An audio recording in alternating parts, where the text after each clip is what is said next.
Victoria and Marasan. From Batanes ako, pero mayroon kami tinutuloy dito sa Kamuning. And then, nagpa-opera ako ng goiter ko ng total 10. Tapos,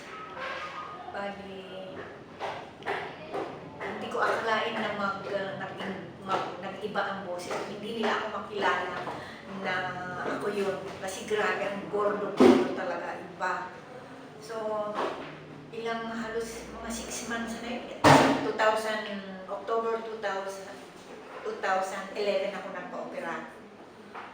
Isang taon na, walang magbabago yung boses ko. Iiyak ko, bakit ganito ang boses ko? Talagang iniiyakan ko yun na hindi nagbabago. And then, meron akong friend na subukan mo, baka sakaling makuha nitong purple corn, sabi. Dami ko ng tinik. Baka hindi naman uubra sa akin yun. I-try mo lang, sabi. So, nakatake ako ng dalawang ganito.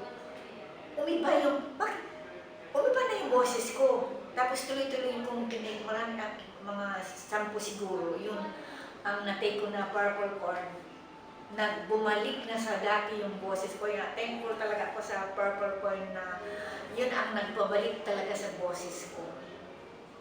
Kaya yung mga iba dyan na i-try nyo ang purple corn, talagang effective talaga.